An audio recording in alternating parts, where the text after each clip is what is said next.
The Kepler Deep Space Observatory had been humanity's pride for 3 decades, floating in the cold vacuum between Mars and Jupiter, its instruments trained on the distant cosmos with mechanical precision. Dr. Sarah Chen had spent the last 8 years of her life analyzing its data streams, searching for patterns in the cosmic background radiation that might reveal secrets about the universe's birth.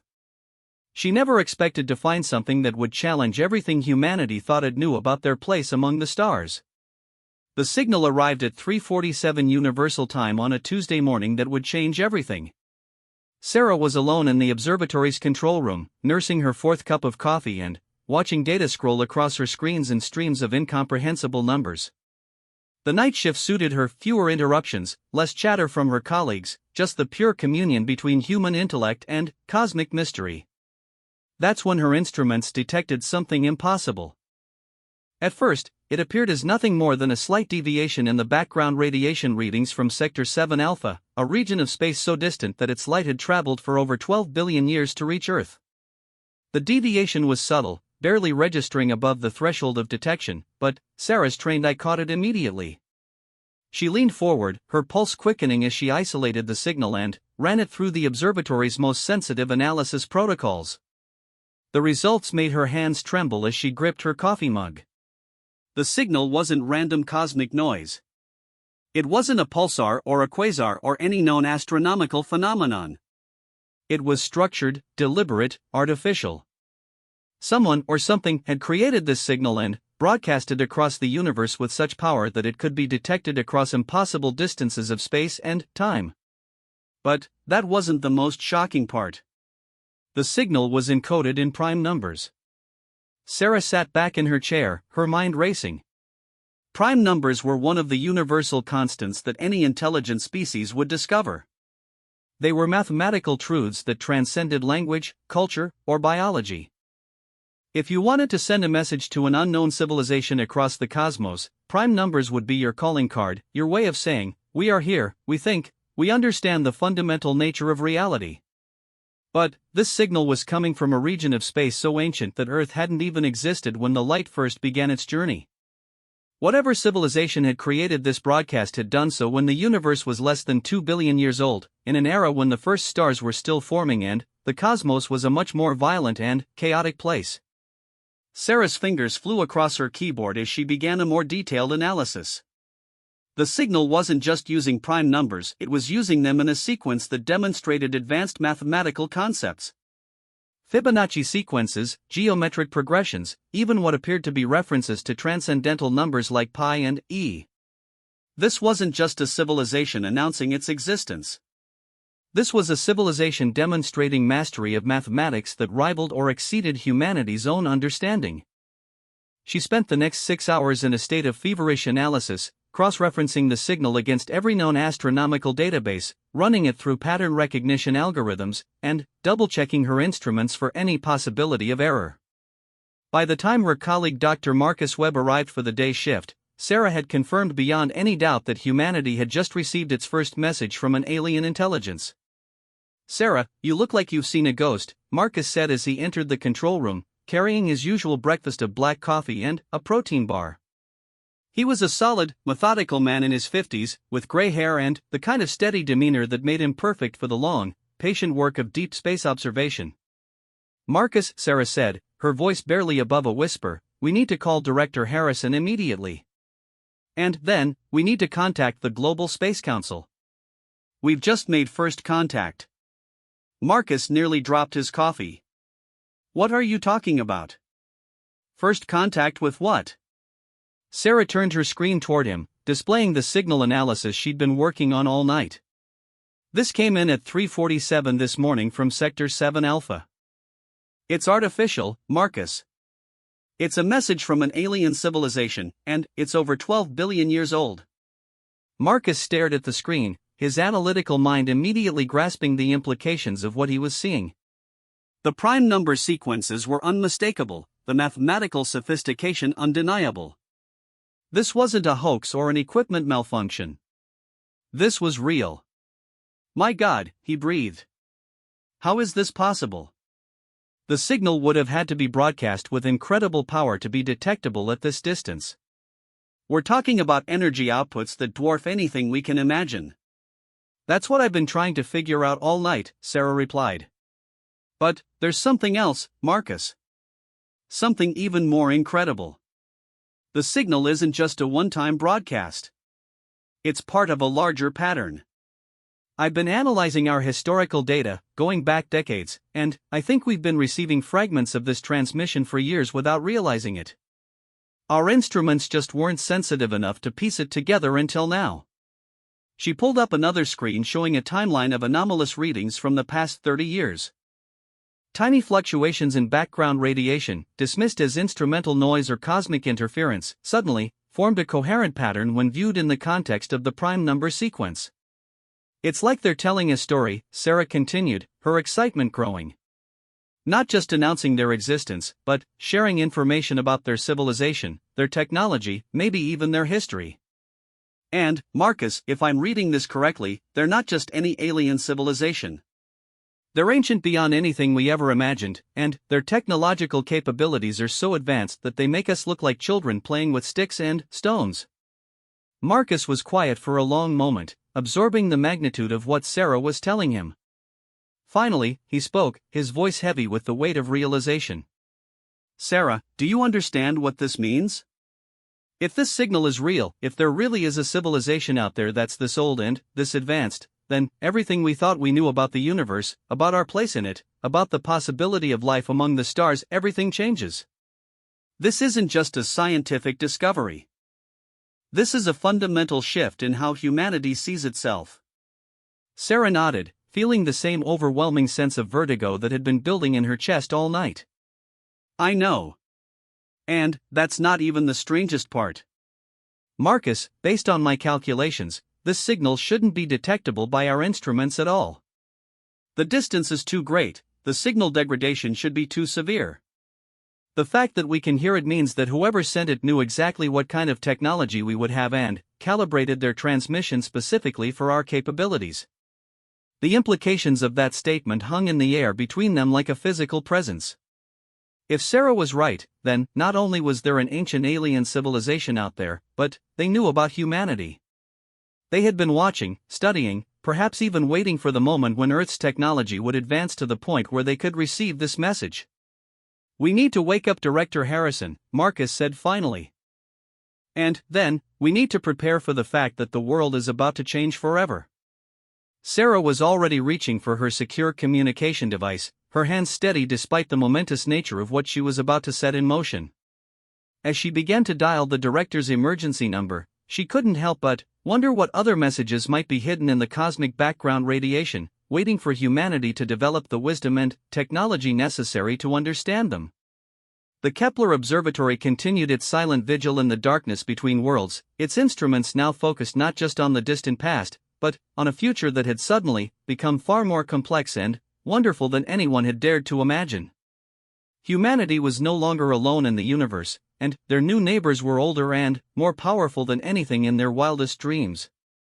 But, as Sarah would soon discover, being noticed by an ancient alien civilization was just the beginning of humanity's journey into a larger and far more dangerous cosmos. Within hours of Sarah's discovery, the Kepler Observatory had been placed under the highest levels of security classification. Director Harrison arrived via emergency shuttle, followed by representatives from the Global Space Council, the United Nations Scientific Committee, and various intelligence agencies whose existence was barely acknowledged in public. The small observation deck that had been Sarah's quiet refuge became a bustling command center filled with experts, officials, and equipment that seemed to appear from nowhere. Dr. Elena Vasquez, the world's leading expert in xenolinguistics and mathematical communication, was among the first specialists to arrive. A compact woman with intense dark eyes and graying hair pulled back in a severe bun, she had spent decades developing theoretical frameworks for how humanity might communicate with alien intelligences.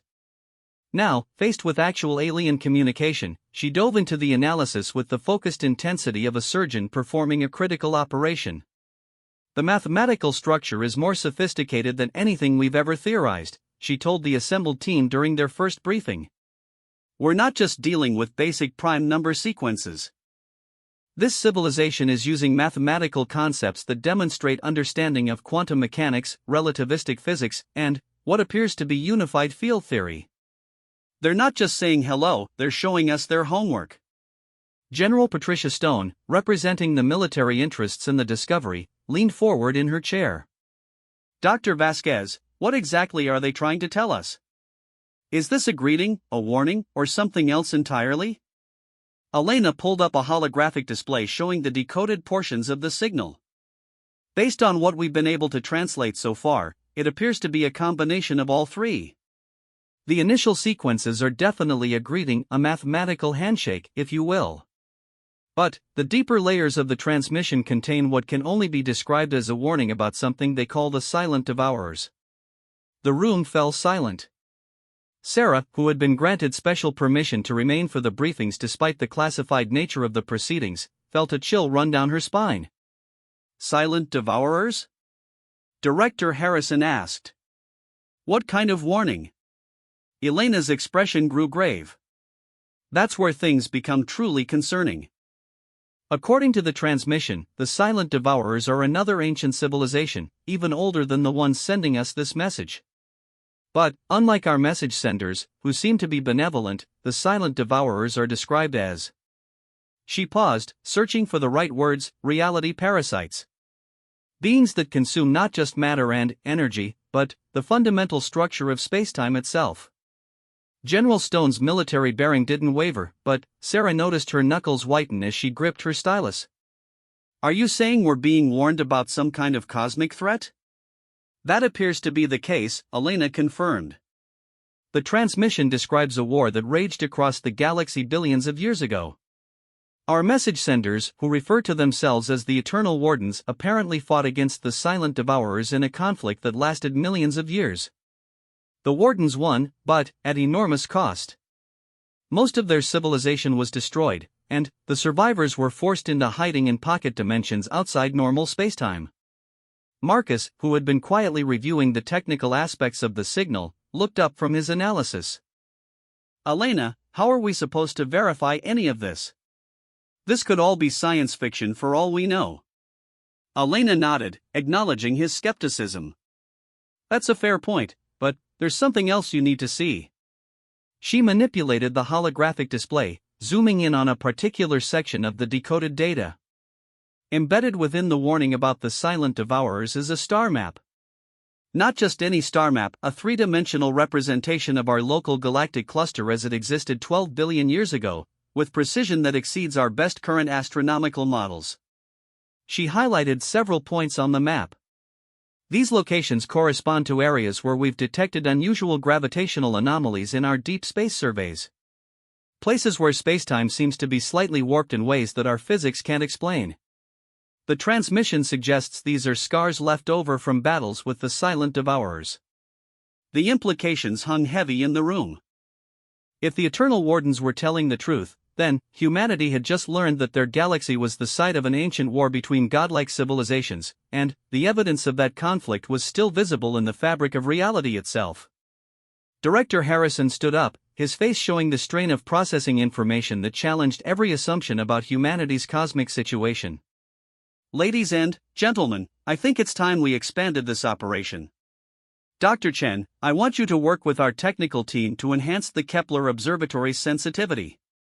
If there are more messages out there, we need to find them. Dr. Vasquez, continue working on the translation. I want to know everything these Eternal Wardens are trying to tell us. He turned to General Stone. General, I need you to brief the Security Council on what we've discovered so far. This information is too important to keep confined to our small group, but it's also too dangerous to let leak to the public without proper preparation. We need to develop protocols for how humanity responds to this situation. As the meeting broke up and the various specialists returned to their work, Sarah found herself standing alone on the observation deck, staring out at the starfield that suddenly seemed far more crowded and dangerous than it had just a few days ago. Marcus joined her, both of them lost in contemplation of their changed universe. Sarah, Marcus said quietly, do you ever wonder if we're making a mistake? Maybe some knowledge is too dangerous for a young civilization like ours to possess. Sarah considered his words carefully before responding. I've been thinking the same thing, Marcus. But, the way I see it, we don't have a choice. If the silent devourers are real, if they're still out there somewhere, then ignorance won't protect us. The only way humanity survives in a universe this dangerous is by becoming stronger, smarter, more capable than we've ever been before. She turned to face him, her expression resolute. The Eternal Wardens didn't send us this message by accident. They chose to break their hiding to warn us about something. That suggests they believe we have the potential to matter in whatever's coming. Maybe they see something in humanity that we don't see in ourselves. As if summoned by her words, Dr. Vasquez approached them, her face flushed with excitement and concern in equal measure. Sarah, Marcus, you need to see this immediately, she said, her voice tight with urgency. We've just decoded another section of the transmission, and it contains something unexpected. The Eternal Wardens aren't just warning us about the silent devourers. They're recruiting us. The three scientists hurried back to the command center, where Elena pulled up the latest translation on the main display screen. The message was unlike anything they had seen before, not mathematical abstractions or star charts, but what could only be described as a direct appeal to humanity. The translated text read, "Young architects of Sol 3, your species demonstrates the rare combination of curiosity, resilience, and moral courage that marks a potential guardian civilization. The silent devourers stir once more in the deep places between galaxies. Ancient seals weaken. The war that we thought ended may soon begin anew. We offer knowledge, alliance, and purpose to those who would stand between the darkness and the light.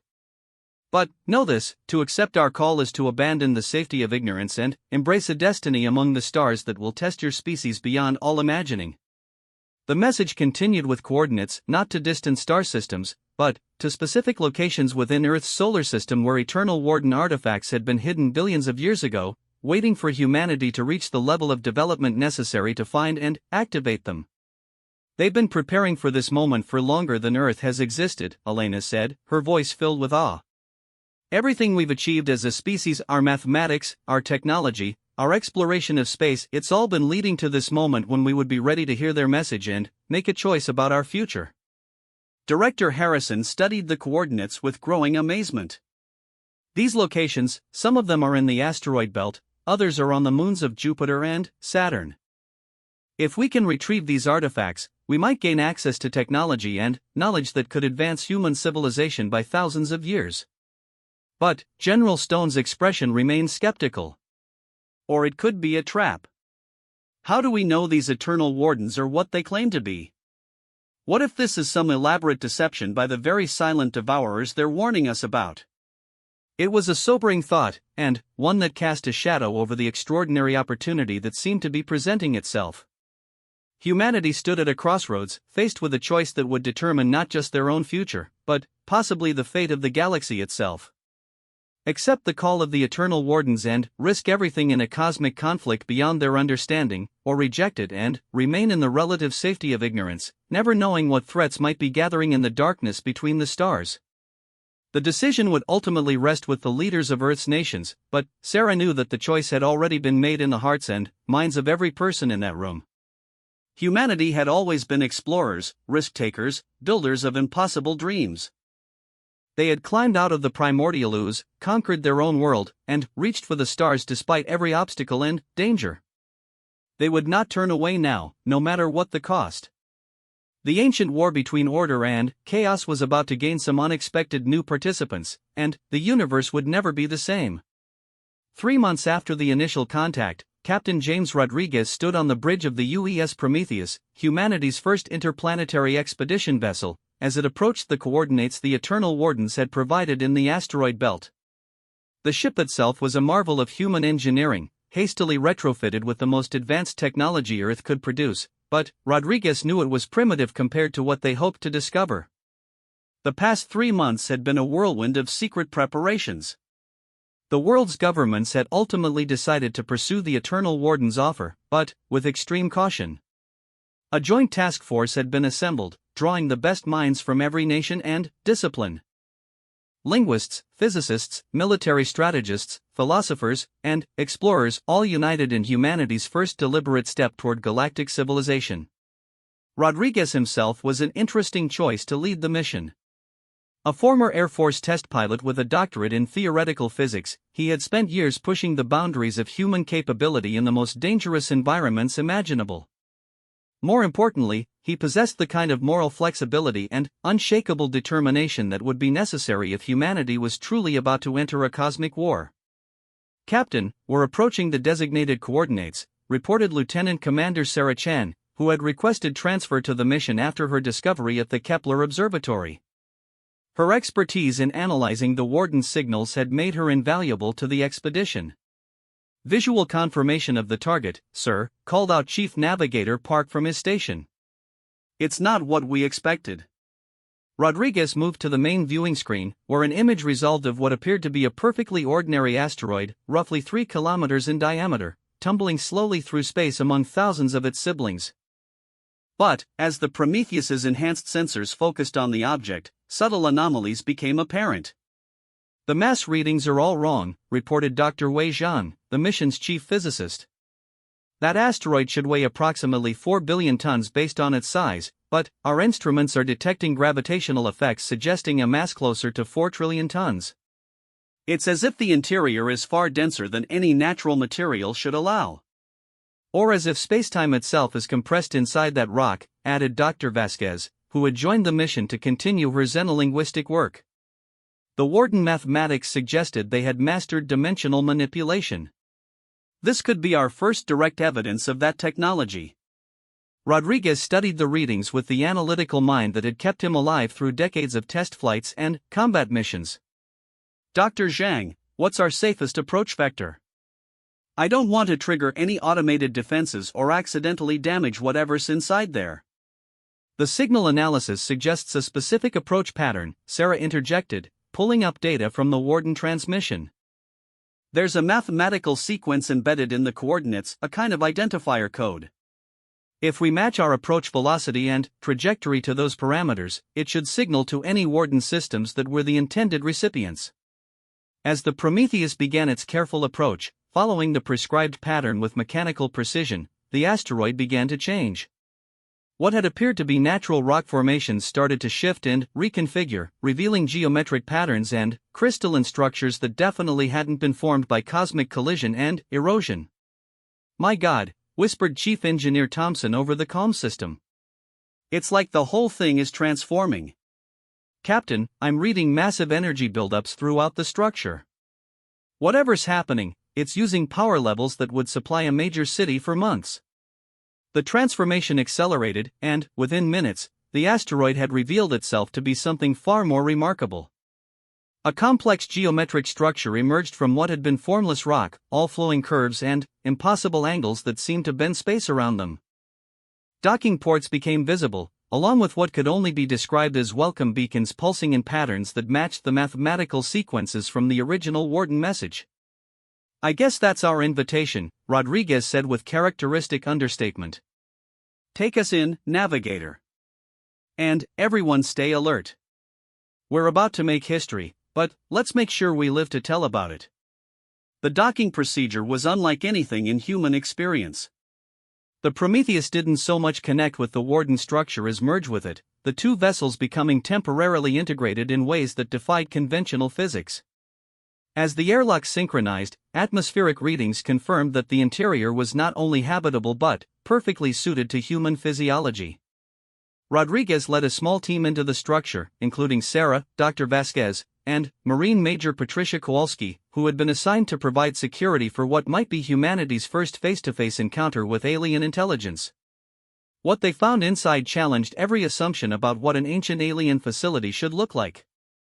The corridors were sized for beings approximately human height, with architectural aesthetics that were alien but not uncomfortable. Everything was constructed from materials that seemed to shift between metal, crystal, and something resembling living tissue, but the overall design conveyed a sense of purpose and beauty that transcended species boundaries. "The atmospheric composition is perfect for us," reported Major Kowalski, reading from her environmental scanner. Temperature, humidity, even the electromagnetic spectrum of the lighting, it's all optimized for human physiology. Either they're remarkably similar to us, or they've been studying us for a very long time. As the team moved deeper into the structure, they encountered what could only be described as a greeting chamber. The walls were covered with displays showing images from human history, cave paintings, ancient civilizations, scientific discoveries, space exploration, all presented with an accuracy and perspective that suggested observation across millennia. At the center of the chamber stood a pedestal supporting what appeared to be a crystalline matrix about the size of a human torso. As the team approached, the crystal began to glow with an inner light, and, suddenly, the chamber filled with a presence that was unmistakably intelligent, ancient, and benevolent. The voice, when it came, spoke directly into their minds in perfect, unaccented English. "Welcome, children of Earth. We are the remnant of the eternal wardens, the last echo of a civilization that once spanned galaxies. We have waited 12 billion years for this moment, for your species to develop the wisdom and strength necessary to hear our words and choose your destiny." Rodriguez stepped forward, his military bearing helping him maintain composure in the face of direct telepathic contact with an alien intelligence. "We received your message and came as quickly as we could. We understand you're warning us about something called the Silent Devourers, and that you're offering us some kind of alliance." "Your understanding is correct, but incomplete," the presence replied. "The Silent Devourers are not merely another hostile species. They are entropy-given consciousness, chaos with purpose. They exist to unmake the ordered universe, to return all matter, energy, and information to the primordial void from which it emerged. They cannot be reasoned with, negotiated with, or defeated through conventional means." Images began appearing in the air around them, vast spaces between galaxies where stars simply ceased to exist, leaving behind voids in reality that hurt to look at directly. Fleets of impossible ships that seemed to be constructed from crystallized darkness, and beings that appeared to be living violations of the laws of physics. "For millions of years, we fought them across the galaxy," the warden continued. "We were once a species much like yourselves, curious, determined, capable of both great creation and terrible destruction. We learned to transcend our physical limitations, to manipulate the fundamental forces of reality, to exist beyond the boundaries of space and time. But, even with all our power, we could barely hold them back." Dr. Vasquez found her voice first. "What happened? How did the war end?" "It did not end. It was merely postponed. We discovered that the Silent Devourers could not be destroyed because they are not truly alive in any sense that ordered matter can understand. But, they could be contained, sealed away in dimensional barriers that would hold them for eons. The cost was everything we had built, everyone we had loved. Most of our people chose to sacrifice themselves to create and maintain those seals." The images shifted to show the warden's final battle, entire star systems being converted into vast containment mechanisms, billions of beings willingly dissolving themselves into energy patterns that would hold chaos at bay. It was beautiful and terrible and heartbreaking in its scope. "But, the seals are weakening," Rodriguez said, understanding beginning to dawn. "That's why you've contacted us now." "Precisely. The dimensional barriers require periodic reinforcement, but that can only be done by beings who exist in normal spacetime. We who remain exist mostly outside reality now, able to observe and communicate but not to act directly. The Silent Devourers have been testing the boundaries of their prison for millions of years, and they grow stronger while the seals grow weaker." Sarah stepped forward, her scientific mind grappling with the implications. "What do you need from us? What can humanity possibly do that a civilization as advanced as yours couldn't?" The presence seemed to regard her with something resembling fondness. "Dr. Chen, your species possesses something that we, in all our cosmic wisdom, had forgotten by the time we faced the Silent Devourers. You have not yet learned to accept limitations. You have not yet discovered what cannot be done. Every day, your people attempt the impossible and, occasionally succeed. You call it stubbornness, determination, or simply refusing to give up. We call it the greatest weapon against entropy that the universe has ever produced." Images of human achievement began cycling through the chamber, explorers crossing impossible oceans, scientists splitting the atom, engineers building machines that flew despite being heavier than air, ordinary people performing extraordinary acts of courage and self-sacrifice. The silent devourers exist by convincing matter and energy that they should return to chaos. They whisper that order is artificial, that structure is temporary, that all things should embrace dissolution. Most species, when faced with such arguments, eventually submit. But humans. The presence actually seem to chuckle. Humans have a tendency to respond to cosmic impossibility with stubborn defiance and creative profanity. Major Kowalski laughed despite the gravity of the situation. You've definitely been studying us for a while. Indeed. We have watched your species overcome ice ages, global wars, natural disasters, and your own worst impulses through nothing more than refusing to accept defeat. You are still young, still relatively primitive by galactic standards, but you have something that even we, at the height of our power, learn to value above all else: the absolute conviction that no problem is truly unsolvable if you're willing to try hard enough and long enough. The crystalline matrix began to glow more brightly, and Rodriguez felt information flowing into his mind, not just words or images, but complete understanding of concepts that human language had no words for. Technologies that could manipulate matter at the quantum level, energy sources that drew power from the rotation of galaxies, weapons that could strike across dimensional barriers, and defensive systems that could hide entire star systems from hostile detection. But, more than that, he began to understand the true nature of the silent devourers and why they were so dangerous. They weren't just destructive, they were infectious.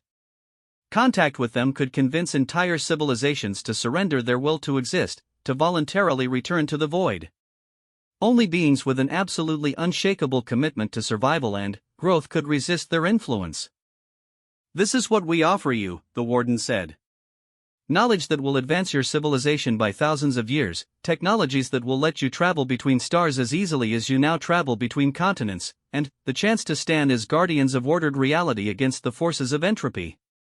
But, know this, to accept our gift is to accept responsibility for the fate of not just your own species, but all life in this galaxy." The weight of that responsibility was staggering. Rodriguez felt the burden of it settling on his shoulders like a physical force, but alongside it came something else, a fierce joy at the prospect of a challenge worthy of humanity's greatest efforts. "There's something else," Sarah said, her mind processing the downloaded information at incredible speed. "I can see it in the data you shared. The silent devourers aren't just escaping their prison randomly. They're being released deliberately by someone. There's another intelligence involved, something that wants the seals to fail." The presence grew suddenly cold and distant. "Your perception is accurate, Dr. Chen. We had hoped to shield you from that knowledge until you were better prepared, but you have proven once again that human insight cuts straight to the heart of any problem. Yes, there is another player in this cosmic game. We call them the hollow prophets, beings who once served us willingly but who were corrupted by prolonged contact with the silent devourers. They believe that ordered reality is a prison, that true freedom can only come through universal dissolution." "Traitors," Major Kowalski said flatly. "So we're not just fighting cosmic entropy, we're fighting beings who understand your technology and our weaknesses." "That is correct. The hollow prophets have been working for millennia to weaken the dimensional seals, and they are succeeding. Our most optimistic calculations suggest that the barriers will fail completely within your next 2 centuries. When that happens, the silent devourers will emerge not as scattered refugees, but as a coordinated force bent on unmaking everything that exists." Rodriguez felt the familiar calm that always settled over him when facing impossible odds. It was the same feeling he had during test flights when multiple systems failed simultaneously, or during combat missions when everything went wrong at once. The situation was hopeless, the enemy was overwhelmingly powerful, and success seemed impossible. "Perfect. What do we need to do?" he asked simply. The warden presence seemed surprised by his directness. "Captain Rodriguez, you understand what we are asking of your species? You would be committing humanity to a war that has already lasted longer than your planet has existed, against enemies that have powers you can barely comprehend." Rodriguez smiled, and in that smile was all of human history, every moment when his species had faced annihilation and chosen to fight instead of surrender, every time they had stared into the abyss and decided to light a torch rather than curse the darkness. With respect, you contacted the wrong species if you were looking for reasonable people who make sensible decisions when faced with overwhelming odds. We're humans. We specialize in impossible victories and turning hopeless situations into personal challenges. He turned to address his team. Dr. Chen, how long would it take to establish communication with Earth and begin downloading this technology to our research teams? With the Warden communication systems, we could have real-time contact despite the distance. But, Captain, the amount of information we're talking about, it would take years just to begin understanding the basics. Then, we'd better get started, Rodriguez said. Dr. Vasquez, I need you to work on establishing formal diplomatic protocols with the Warden Remnant. This is the most important alliance in human history, and we can't afford any misunderstandings. He turned to Major Kowalski. Major, I want you to begin developing strategic assessments of what we'll need to fight beings that can manipulate reality itself. Start with the assumption that conventional warfare will be useless and work from there. Finally, he addressed the Warden presence directly. You say the SEALs will fail within 200 years. That seems like a long time, but I suspect we'll need every day of it to prepare humanity for what's coming. We accept your offer, all of it, the technology, the knowledge, the responsibility, and the war that comes with them. The crystalline matrix pulsed with what could only be described as satisfaction and relief. Captain Rodriguez, in our long existence, we have encountered many species who claim to be ready for the burden of cosmic guardianship. Most proved to be too wise to accept such responsibility. A few were too foolish to understand what it meant. You are the first to be exactly foolish enough and exactly wise enough to embrace it with full knowledge of the cost. That's humanity for you, Rodriguez replied. We're the species that looked at flying and said, "Hold my beer." Cosmic horror should be right in our wheelhouse. As the team began the process of establishing permanent communication with Earth and initiating the transfer of Warden technology, Rodriguez allowed himself a moment of reflection on what they had just committed humanity to.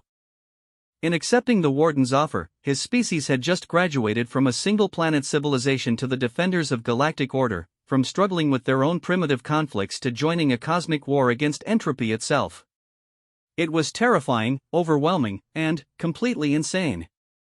It was also exactly the kind of challenge that would bring out the best in humanity, the kind of impossible task that would force his species to become more than they had ever imagined they could be. The man who destroys his weak self can never be destroyed by others, and humanity was about to discover just how weak they had allowed themselves to become and just how strong they could be when survival demanded it. The real work was just beginning, and Rodriguez found himself looking forward to it with the fierce anticipation of a warrior heading into a battle he knew was worth fighting, regardless of the odds against victory. 5 years after first contact with the Eternal Wardens, Earth had transformed beyond recognition. The planet now hosted 13 orbital construction facilities, 3 research stations hidden within the gas giants of the outer system, and a growing fleet of ships that incorporated Warden technology with distinctly human engineering philosophy. But the most dramatic change wasn't technological, it was philosophical. Commander Elena Santos stood in the observation deck of the UES Defiant, humanity's first truly interstellar warship, watching the final preparations for Operation Lightbringer. Below her, through reinforced transparent aluminum, she could see the massive construction that had consumed 3 years of effort and resources from across the solar system, humanity's first dimensional anchor, a device designed to reinforce the Warden seals containing the silent devourers.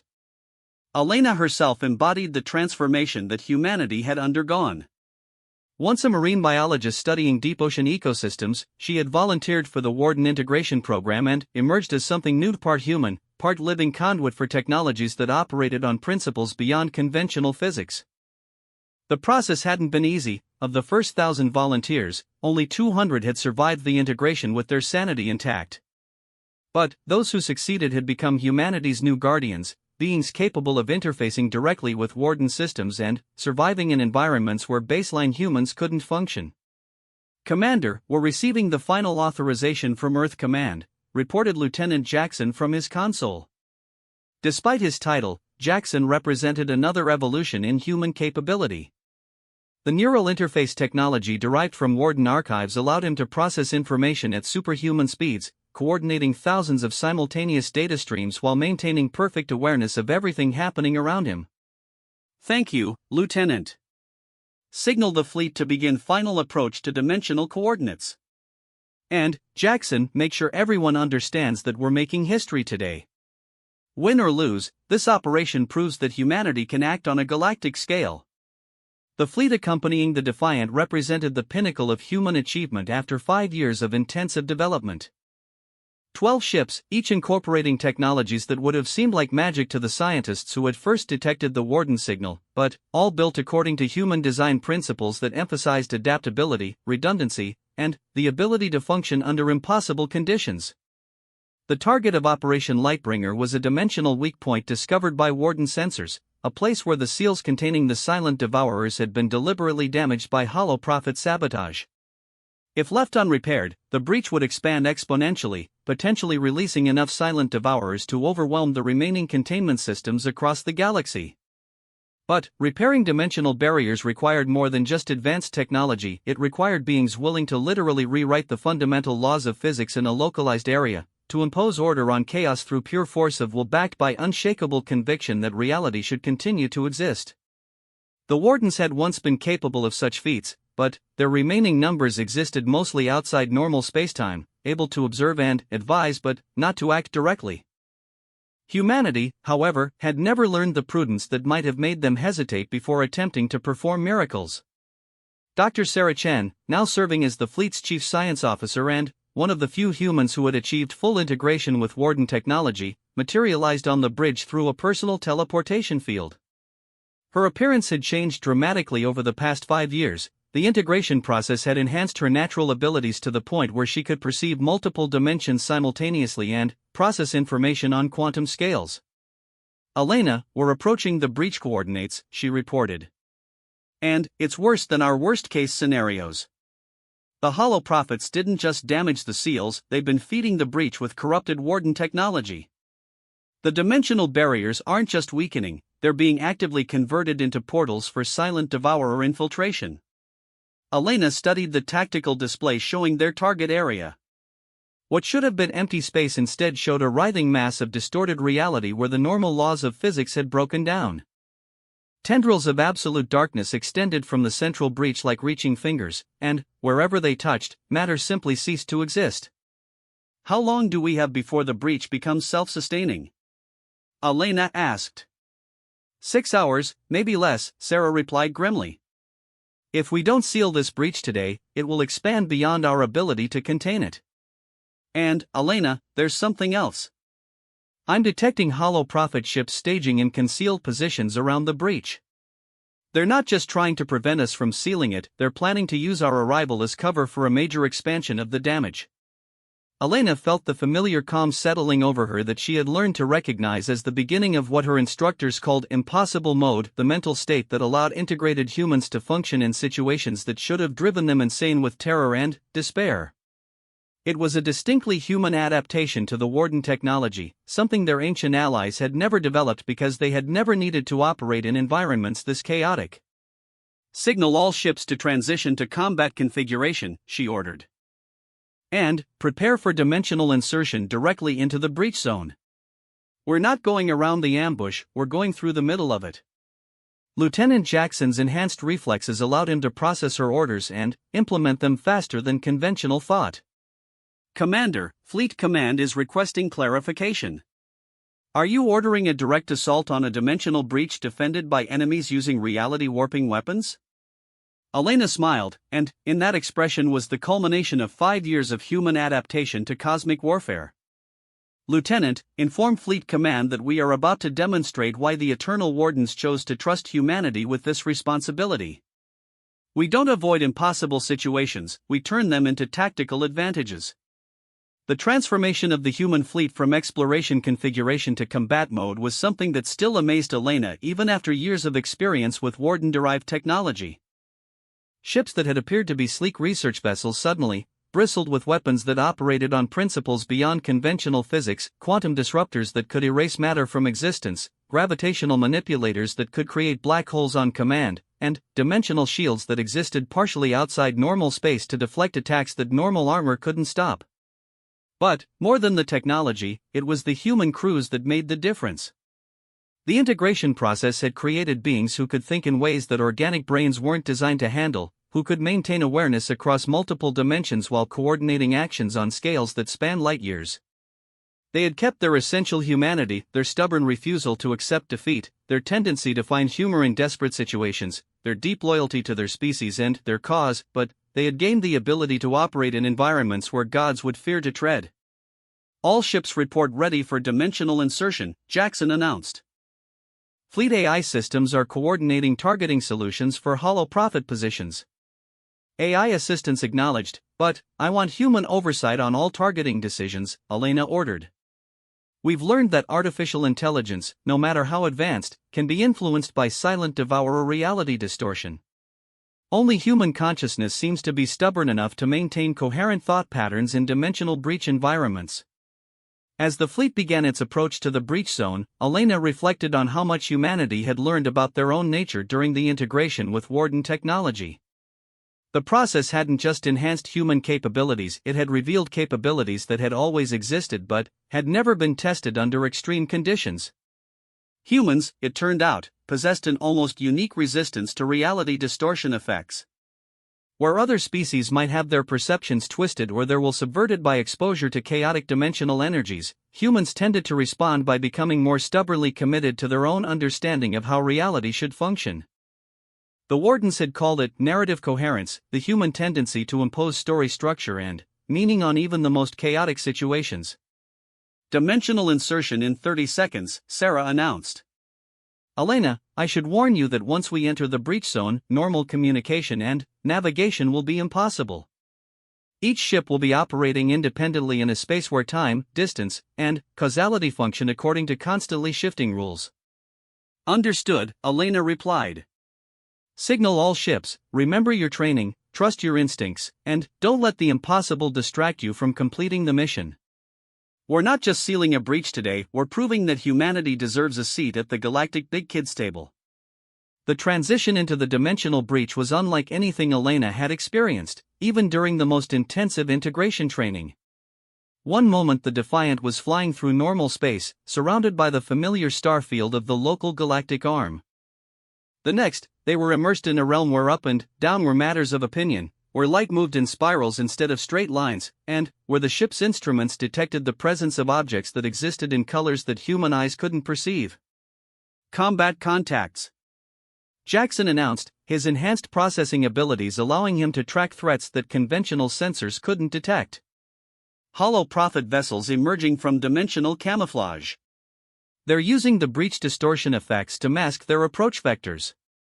Elena studied the tactical display, which was doing its best to represent a combat environment where conventional tactics were useless.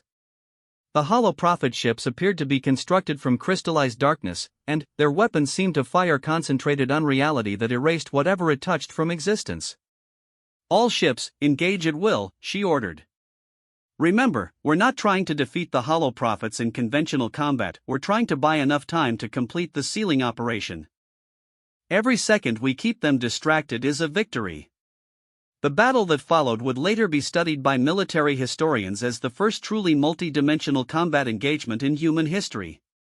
Ships maneuvered through spaces where momentum could reverse direction randomly, where energy weapons could be deflected by the target's disbelief in their effectiveness, and where the most deadly attacks were philosophical arguments made manifest as physical forces. But humanity's response to this chaos was characteristically direct. Unable to understand the rules of dimensional warfare, they simply ignored them and fought according to their own principles. When reality distortion made conventional navigation impossible, they navigated by pure stubbornness. When hollow prophet weapons threatened to erase their ships from existence, they responded by insisting more loudly that they definitely existed and had the paperwork to prove it. The integration process had given them the tools to survive in this environment, but it was their essential humanity that made them effective. Where other species might have been overwhelmed by the impossibility of the situation, humans treated it as just another engineering problem that needed solving through applied determination and creative profanity. Commander, Dr. Chen has reached the primary breach location, Jackson reported. She's beginning the sealing procedure, but she needs at least 20 minutes to complete the dimensional repairs.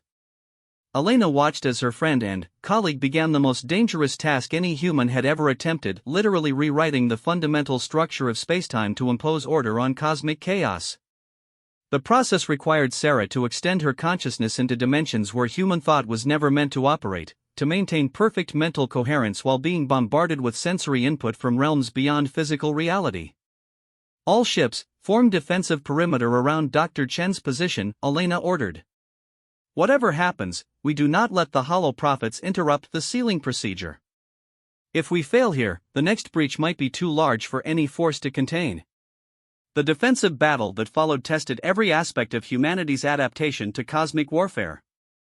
Hollow Prophet forces seemed to materialize from impossible angles, attacking with weapons that threaten not just physical destruction but ontological erasure, the complete removal of targets from the causal structure of reality itself. But the human fleet responded with the kind of stubborn tactical flexibility that had characterized their species since they first learned to use tools. When conventional weapons proved ineffective against enemies that existed partially outside normal space, they improvised new forms of attack based on philosophical principles and narrative logic. When defensive screens failed against weapons that attacked the concept of defense itself, they protected themselves through sheer bloody-minded refusal to be erased. Elena, I'm detecting massive instabilities in the local dimensional matrix. Sarah's voice came through communications systems strained to their limits by the chaotic environment. The Hollow Prophets aren't just trying to prevent us from sealing the breach, they're trying to destabilize it catastrophically. If they succeed, the explosion will tear open dimensional barriers across half the galaxy. Elena felt the weight of that revelation settling on her shoulders.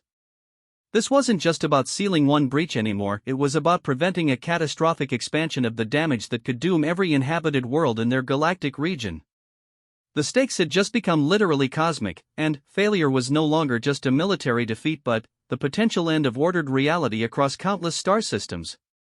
How long do you need to complete the sealing and prevent catastrophic destabilization? She asked Sarah. 40 minutes, minimum. But, Elena, I don't think our defensive perimeter can hold against this level of assault for that long. The Hollow Prophets are throwing everything they have at us. Elena studied the tactical situation with the analytical mind that had been enhanced by the integration process but remained essentially human in its approach to impossible problems. The math was simple: they didn't have enough firepower to win a conventional battle, they didn't have enough time to complete their mission without being overwhelmed, and they were facing enemies that could manipulate the fundamental laws of reality to their advantage. Perfect conditions for a typically human solution. All ships, new orders, Elena announced.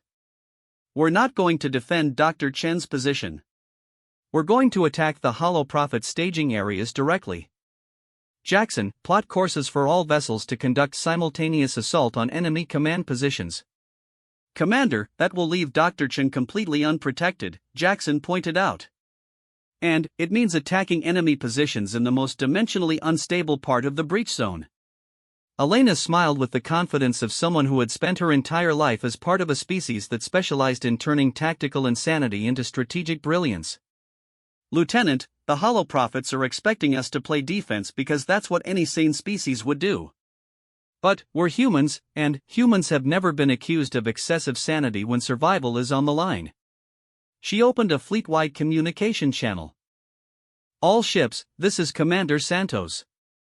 We are about to attempt something that any reasonable species would consider impossible.